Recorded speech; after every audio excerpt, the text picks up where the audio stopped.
dia. Anem a començar el primer bloc. Aquest bloc és el que fa referència al tema de l'economia. Aquest any el Congrés s'ha internacionalitzat i el procés d'internacionalització ha sigut contactar amb l'American Association Wine Economics. Què és la AAWE? És una associació integrada dintre del Departament d'Economia de la Universitat de Nova York que es dedica a la gestió econòmica del que diríem el negoci, per dir d'una forma breu, al voltant del vi, el cava o el xampany, si estem parlant de França. Aleshores, inversions, gestió, però sobretot també, i per això avui tenim aquí nosaltres el Paul Merton, a intentar valorar, en certa manera, el caràcter dels intangibles, d'aquests valors molt oberts, des del tracte, el disseny, del paisatge, en certa manera, el seu pes, diguéssim, en el conjunt econòmic. I he dit abans que el cep vi interpreta el paisatge com un bé cultural, però també com un bé econòmic. Aleshores, diríem que aquesta taula rodona té aquest fil conductor que, en certa manera, va intentant transmetre la idea dels intangibles com elements econòmics importants.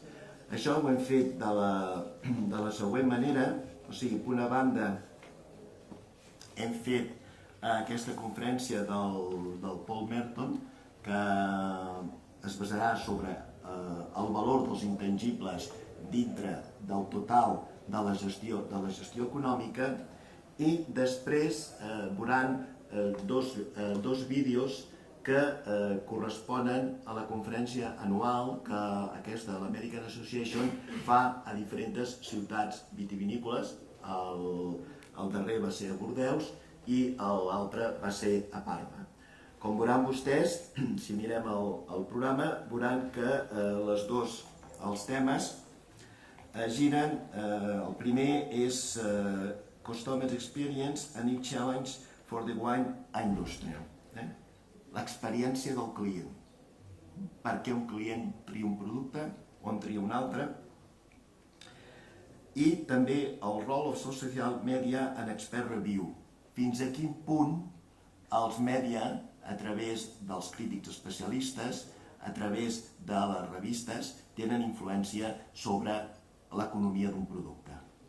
Com veuen vostès, aquest és el fil conductor. En poques paraules seria quina incidència econòmica té aquests valors intangibles que van acompanyats en el tema del vi i el cava des de la seva elaboració, consum, promoció, etc.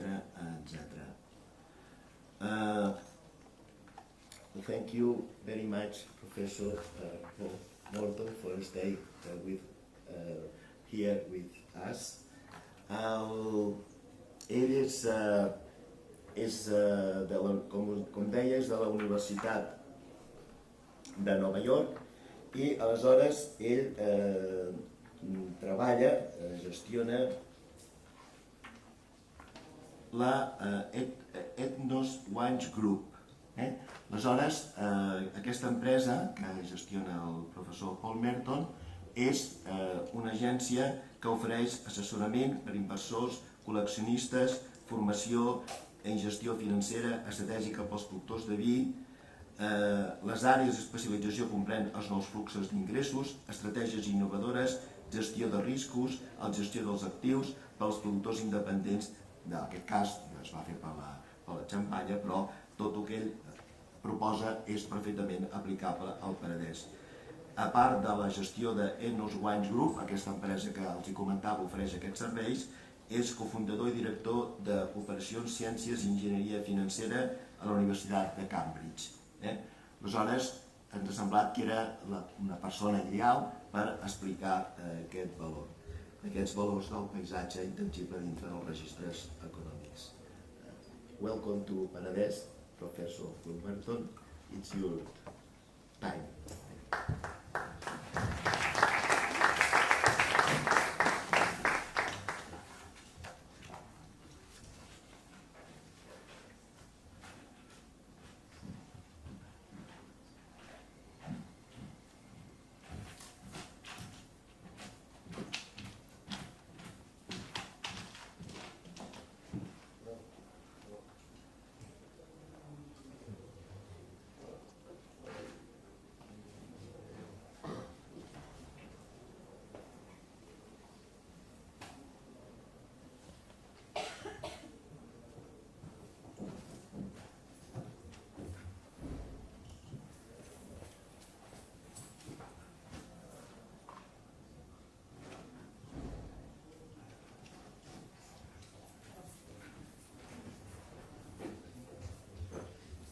so much, Miguel, and everyone else for being here. I'm deeply honored and greatly appreciate this opportunity to be talking with you today. It's a very exciting and wonderful time for Cava moving forward. Rhetorically, I'd like to start with a question. If you were to go to a party this evening, which one of these two bottles would you like to bring? Now, these two bottles, I don't know if you've ever heard of this, it's called Merton Cava. I just made it. And these two bottles, what is inside these two bottles is exactly the same. The only difference is the label on these bottles. So again, I just want to ask this question. Which bottle would you like to bring to a party? This has a nice little happy face, and this bottle has a slightly less happy face. I'll leave this here for you to ponder.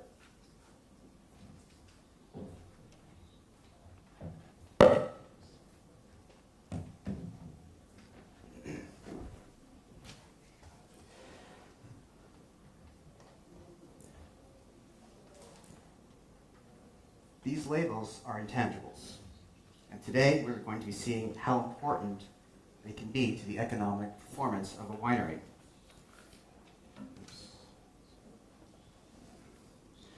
So wine, cava, is an experience. Wine is a central point of an experience. It can either complement or it can create an occasion to complement a wine that has already been purchased. Landscape. Today and yesterday, I've heard a lot about landscape, the physical landscape of wineries. Today, I'm going to be talking to you about the physical landscape of the bottle, the packaging, the intangibles of the wine.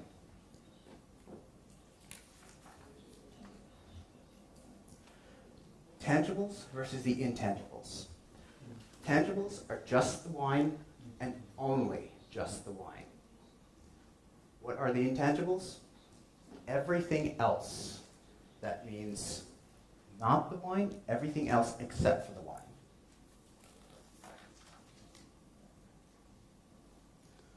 Now, what do we mean that wine what do we mean and what is the importance of intangibles? I'm not yet too familiar with examples from Spain. I do have experience in other wine regions. Today, I'm going to be using examples from a region I'm deeply involved with, and which is Champagne. These principles, as you will see, are not specific to the Champagne region and can be applied to any other wine region in the world, including here in Paris. Let me share first with you some first-hand concrete examples. So I'm going to be using 3 different examples, and these examples from the sparkling wine world, where the wines are similar enough that only a person, so wines that we're going to be talking about, the wine is going to be identically the same, or very close to being the exact same wine. And the only difference between these wines are going to be the intangibles. So again, the wine inside the bottle is the same, or very close to being the same, but the only people being able to discern the difference between these wines are experts. And the experts do not make up the majority of the wine drinking population.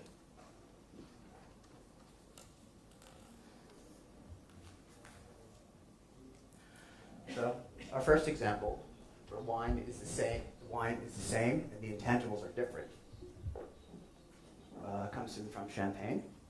So these 3 types, you can have a winery that is only a cooperative, meaning that the wine that is produced from the cooperative comes from growers who pull their grapes and make a wine, and that cooperative sells the wine under a single label. That's case number 1. Case number 2 is where growers bring their grapes to a winery.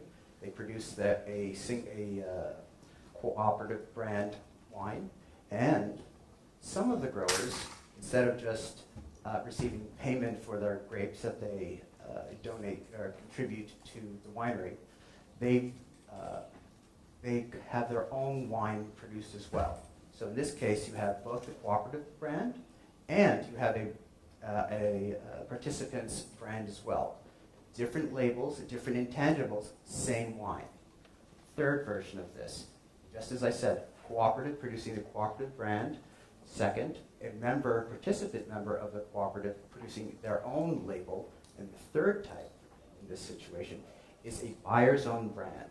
In other words, imagine a supermarket, a hypermarket, a celebrity, a store, a restaurant, putting their name, their brand on a bottle. They have nothing to do with the wine production process. They don't grow the grapes, they don't press the grapes, vinify, age, or anything else. They only put their name, their label, on wine. These will come in at 3 different price points, but it's the exact same wine. Very, very close to being the same wine. The only difference are the intangibles. What you see on the label, the way it's marketed, the way it's packaged, everything else. What you taste is going to be essentially the same.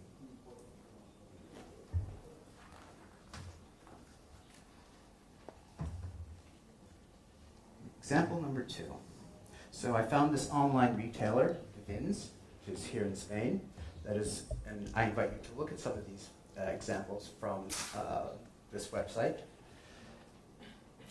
Champagne Cartier, they've been cultivating their own vineyards since 1763 and selling their own brand for their own intangibles since 1918. It's almost 100 years. In 2006, they supplied wine for a brand new launch. So their packaging, everything else of this wine, they've been doing this for almost 100 years. And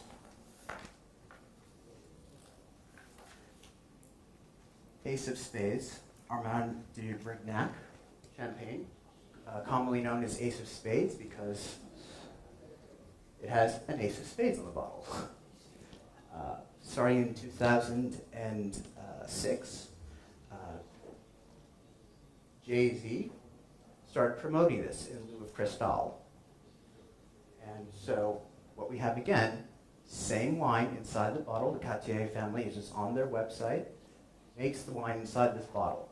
Same as the bottle, as the contents that are being sold under their own brand. Now in 2014, this brand had become so popular that Jay-Z actually bought the rights to the brand. Now he does not own any of the vineyards, he does not own anything else. It's just the branding of it that he owns. And the annual production of this wine is 60,000 bottles a year. So what does this actually turn out, what does this mean in the real world? Cartier, 40.5 euros a bottle. Ace of Spades, the entry level, 255 euros a bottle. Same wine, different intangibles. Packaging is different. Who supports it, who promotes it, very different. Wine inside, that is essentially the same. Same winemakers, same grapes, vinification process. The blend might be a little bit different. The dressage might be a little bit different. Raw materials are all the same. Just as the Cartier family has their, no one else can produce this because that is their brand, the same is with Ace of Spades. Only Jay-Z can allow production of this. The supplier of it could possibly change, so maybe Cartier will no longer produce the wine inside of it, but the branding, the intangibles, no one else can brand, no one else can use. Now let's go to a bit more of a bigger example. So this is quite a stretch. I have essentially I could buy 6 bottles of Cartier or 1 bottle of Ace of Spades. That sounds like quite a difference. Can we go even a little bit more of an example? Instead of 6 to 1, can we go, let's see, what else we can find? So we have Champagne Chapier, 28, 29 pounds a bottle, and Goutte de Dimanche, 1.2 million pounds. Now, this was not many bottles of this sold, but there were a couple of these sold. So Champagne Chapier had been producing their brand of champagne since 1952, and it was only in 2013 that this brand this brand was attempted to be launched, and a few bottles had been sold. So what is the difference here? What is the difference between the contents of Chapier and Goutte de Dimanche, what we call the Superman bottle, because this looks like a Superman with a diamond inside of it. There are intangibles that are, the difference is the intangibles, the packaging, the labeling, the contents are again the same. So there are the intangibles that are best suited for every customer. If I want to have a big party experience, something, a once-in-a-lifetime experience that no one else could have, I'd be picking this bottle because it cannot be duplicated. So a customer could buy one bottle of the diamond bottle, or they could buy 42,704 bottles of Champagne Chapier. That's 32,028.5 liters of champagne, or 0.75 liters of champagne. The contents, the same. The producer, the same. The packaging, the intangibles, very different. The experience dictates what the customer wants to buy. If I want to have an intimate and very special experience with a couple of friends, then if I have 1.2 million pounds sitting around, then I would probably go with this. It's something that cannot be duplicated. It's a once in a lifetime, or even less than that, experience. So the alternative is I could have a very large party. I could invite almost 43,000 of my closest friends and give them all a bottle of champagne to enjoy. The question is, which one, what is it that I want to, what is the kind of experience that I want to give? The link between the intangibles of the wine and the experience is what the customers demand.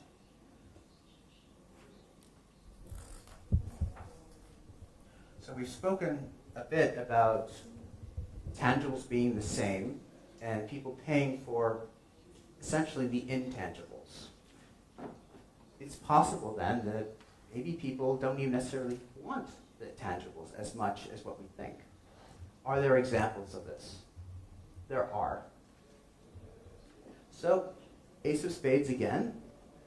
This is from eBay in the United States. The intangibles have financial value. So even when I pour out all of the wine inside of this bottle, people are willing to buy it. So this is no longer about tangible. We've taken tangible outside of the equation. This is only about the intangibles. So without the intangibles, customers are willing to spend $55 to have a bottle of Ace of Spades sent to them. So this is the price here is $35 plus another $20 to ship the wine.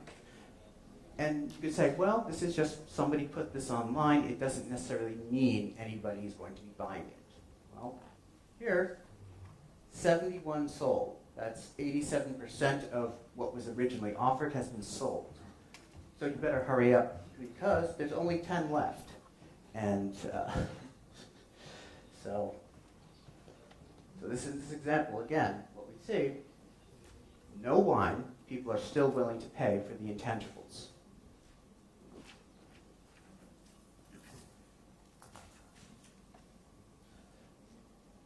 So, are customers being foolish or are they overpaying for the intangibles? No. No, they are not. They are buying the experience. The experience is what they are buying. Customers want the experience, not always just the wine. If they only wanted the wine, then they would be indifferent between either any of these examples. The first one, whether it's a buyer's own brand, a cooperative brand, or a member of the cooperative's champagne, they would buy whichever one is least expensive because the contents are very close to being the same, if not identical. Second example of the Ace of Spades or the bottle of Cartier, if they were the same, if it was only about the wine, then I would be indifferent and buy the less expensive one. And third example, Champagne Chappé or the diamond bottle, again, I would be indifferent and I'd only be buying the Champagne Chappé.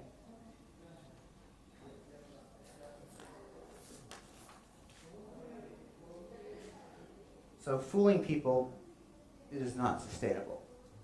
Wine is used to create an experience, and customers are buying that experience. Now, it's very important to understand that all of this information that I've said is not proprietary, it is public. It is all on the producers' websites. They're not hiding it. They all say, they acknowledge all of these things that I've said. This is very important to understand, because if you're misleading someone, that's bad business. It's bad policy. For someone, if you fool someone once, okay, you can fool me once.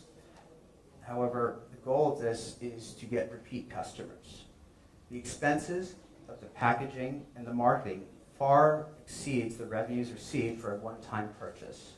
So in order to be successful, if I only am able to sell one bottle on one occasion, even if I completely fool you, it's not going to cover the expenses, the time, energy, and resources that I put in to getting the bottle into the market in the first place.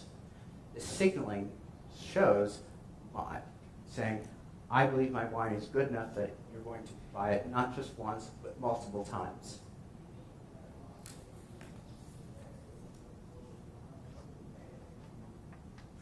So, knowing the importance of the intangibles to the economic performance of, now that we know the importance of the intangibles to the economic performance of wineries, we should be asking a question. Should we look at the intangibles you have, look at the intangibles that you have, and at the intangibles you want to create? How can we make sense of those in an organized and systematic way?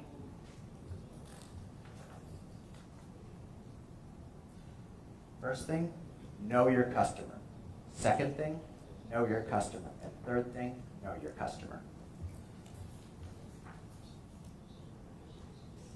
So who are your customers? You have to figure out, who are our customers? What do they want?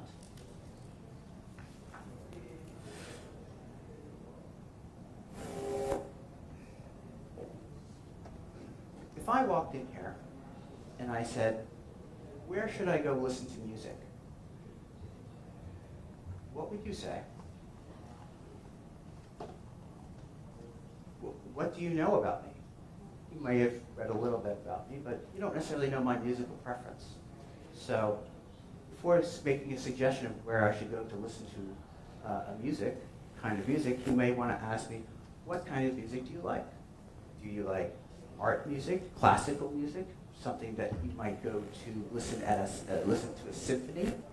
Do you prefer popular music, like rock and roll, that I would go to a sporting arena to listen to a giant rock band? Or do you like traditional music, something that I might be listening to in the mountains, in the hills, in a very impromptu setting? Depending upon what I want, you might be giving me very different advice. So if I'm looking for a rock concert, you probably are not going to recommend me going to listen to a rock concert in a symphony hall. Even though it's the music that I want, it's not the right venue. Something just doesn't seem right about this.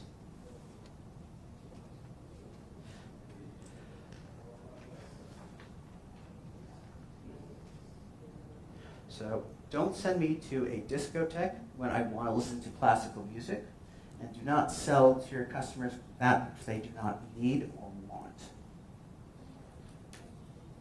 your customer has a desire for certain experiences, you should sell them this experience that they're looking for, matching the experience with that customer desires.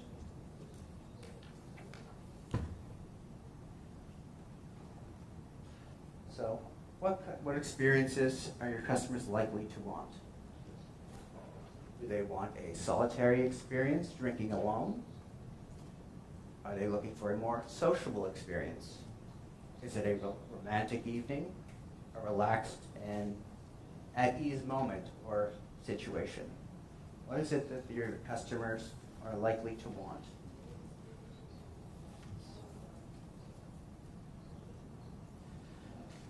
Do they want a formal dinner, wine pairing, an excitement event, a celebratory occasion? What is it that your customers are likely to want? Now, when is your customer likely to be drinking the bottle? Are they going to be opening this bottle in years? Are they going to be opening it in the next month? Are they going to be opening it tonight? Does your customer require special storage if it's going to be aged for an extended period of time? Do they require a decanter? Do they require special glasses? What is it, if anything, that they require? Do they have this special equipment?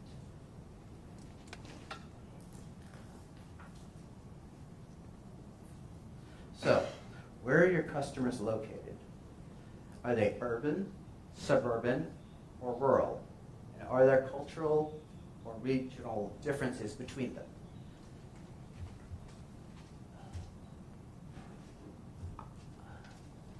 Marta was kind enough to drive me out here from Barcelona, and we stopped for a toll. And I was so unbelievably amazed that when we stopped for the toll, the cars behind us did not honk.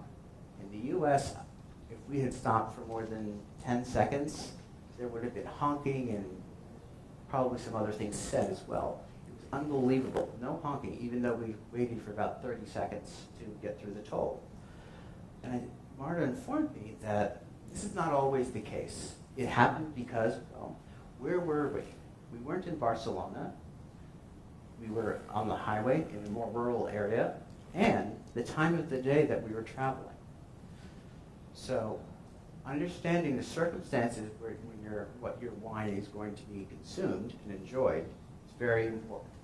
The cultural differences, the time, the change, the time of pace, the lifestyle plays an impact on the consumption of wine.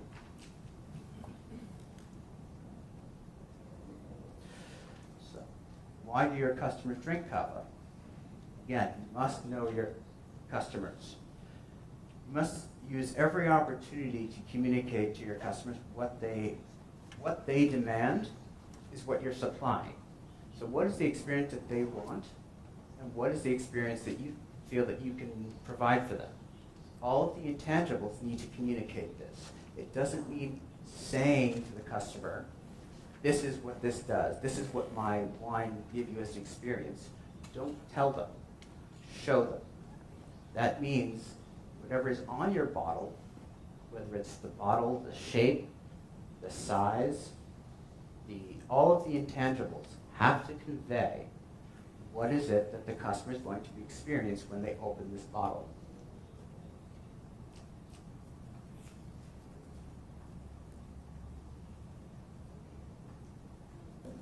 So, my concluding remarks are: wine is an experience. The landscape affects the customer's experience. And by that, I mean the landscape of the bottle, the economic. I'm talking about the economic landscape of the bottle that affects a customer's experience. The tangibles, as I've talked about, are only about the beauty. The tangibles are the wine, and only the wine. And the intangibles are everything else except for the wine. These, the intangibles, affect the customer's experience. The customer's experience impacts the financial performance of the wineries. If you can get if the intangibles are in sync with the customer demands that will allow them to better understand your wine and the experience both they are demanding and that you're supplying to come together. Understanding your customers' demands will help you link what the customer demands, what you can supply. So please show your customers that what you can show your customers what you can provide for them, and your customers will help you provide for you. Thank you and salute.